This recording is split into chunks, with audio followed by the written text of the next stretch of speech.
Okay, this is kind of an update video, or you know, definitely an update video. I've got this 4320 here that I never finished working on.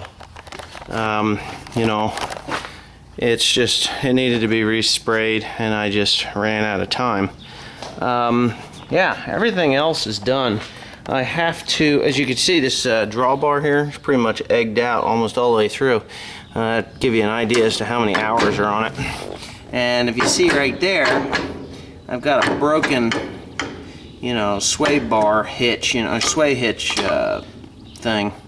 You know, you can move those back and forth. Well, that gives it an awful lot of slop.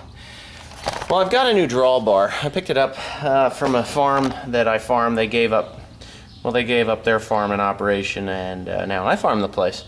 And it had just a bunch of old 20 series stuff and one 30 series drawbar. We were lucky enough when we broke the drawbar on the 4430 that I had one from there, and now I've got another one up on the shelf there for the 4320. I believe they're the same drawbar. Anyway, what I'm going to do is I'm going to replace this guy because it's just so much slap and slop in there.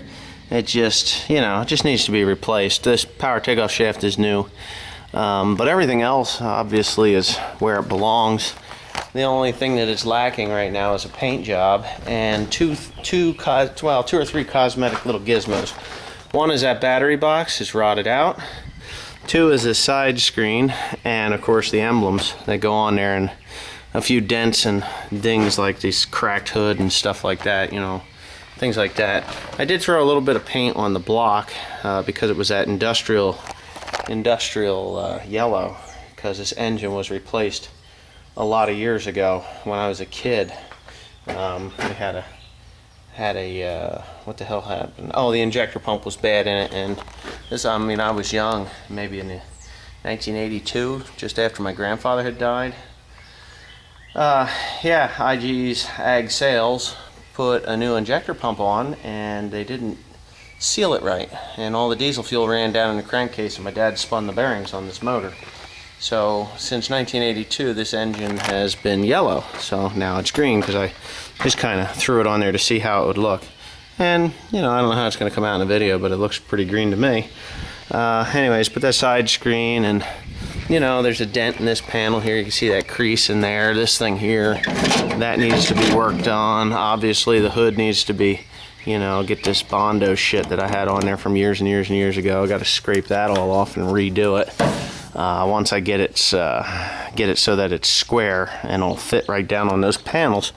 But yeah, so the main thing is that the tractor is operational and I need it. So this paint job is going to go on hold until I get time to do it, which is probably not going to be until this. Oh, geez, this drawbar is not new in any capacity, but it is a hell of a lot better shape and a lot less hours on it than that one.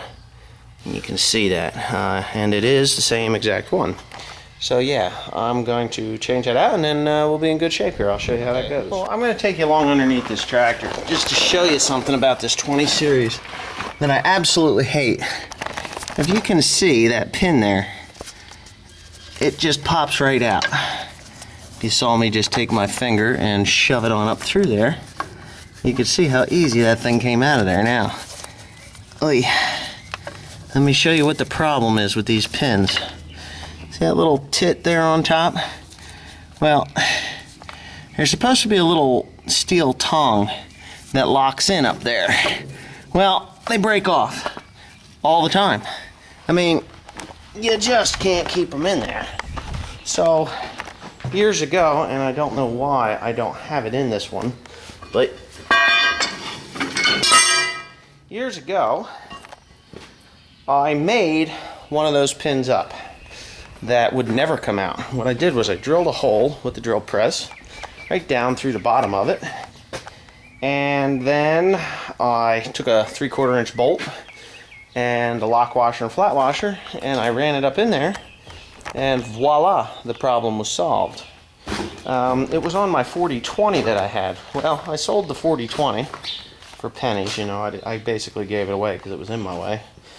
Looking back on it, I probably should have fixed it all up, but you know what? 40-20s are a dime a dozen, and I really don't want to have a 40-20 anymore.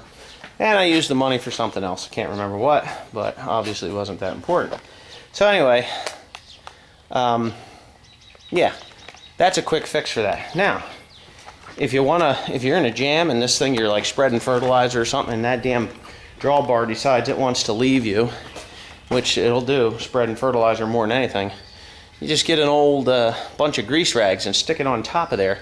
You don't have to take a lot of them, just enough that it's snug, and that thing will never come out. And that's usually what I do, you know. That's what I've done with this one. I don't know, the grease rags fell out of this one, I guess, or I took them out and never put them back in, I don't know. So anyway, yeah, I'm going to stick this bad boy in there, and I'm going to weld that. Well, I got the drawbar in, and I flipped it the way it's supposed to be. The reason that it is too low for anything that I do is because of the tires. These had a special tire made specifically for the 4320. It is supposed to be a 20.834. Well, those tires got to be so damned expensive every time we went to buy them, which wasn't very often because, you know, this tractor's pretty good on tires. We decided to put the 18434 on. Now, the thing is, the sidewall is a lot narrower. It's a lot shorter. So that lowered the drawbar height, and that's why I had it flipped over. But anyways, now to weld this thing, what I've done is I've taken my 4-ton jack and I put it underneath there and I lifted it up so that it would just bring those welds right up to where they belong, or where they're supposed to be, or whatever you want to call it.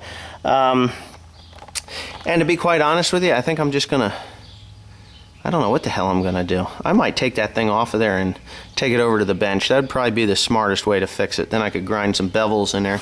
And you know what? I think that's what I'm gonna do. Well, yeah, we're recording. Anyways, upon further inspection, I was looking at my drawbar sway pins. You know, the ones that keep it from sliding back and forth, because it is a swinging drawbar if you want it to. And I've determined that I have never seen drawbar pins worn this bad. I never look at these, but I guess the baler will do that. We ran the baler on this tractor for many years, and I think that that's what has happened. So anyway, they're actually, I believe, a 9/16 pin. Well, the holes have hogged out to the point where they're 5/8. So what I did, because I never ever slide this thing back and forth, what I did was I stuck 5/8 inch bolts in there. They're grade 5 bolts, not the 2s. Grade 5 bolts. And I put a drop of Loctite on each one of them, because I don't think I have ever swung the drawbar on this thing, ever. So anyways, I put that on there so that I never have to deal with that again, at least not until next week when I actually have to swing the drawbar. But anyways, that's usually the way shit like that goes. So anyhow, that's in. I'm just going to slide this drawbar in there. I took this thing all apart and I welded up in there. And because I welded before with many different kinds of welding rods, I did a lot of grinding, and I did get that out of there. I beveled the edges and I welded that, so that's nice and solid now, so I don't have to worry about all the slapping and the smashing and everything else that it can do back there. So I'm going to throw the drawbar in there, and I'll show you the end result. Okay. Showing a cough drop here. Anyway, there it is. Now, you can see how much wear is actually on there. You know, if you see that it rides up and down. The only other option I've got is to either replace that piece or to weld flat iron underneath there. Well, this is some really case-hardened steel. I found that out during the welding process and the grinding process, that it makes some really neat sparks. Yeah, it's either some kind of spring steel or just case-hardened. It's hard stuff. So anyway, yeah, there it is, all put back together. So now I'm ready to go hook to the baler or whatever else I'm going to hook to with this tractor. I am going to have to order a side screen, like I said before, for this tractor before I get into too much hay, because I just really don't want to plug up the rad, and this battery box here is annoying the crap out of me. So, but anyways, it's a job well done. Oh, and I want to show you that I did stick a bunch of grease rags up on top there to hold that pin. That's the best way to do it, the cheapest anyway. And if I do actually have to move the drawbar, I just reach my hand up there, grab out them grease rags, and I'm good to go. So thanks for watching.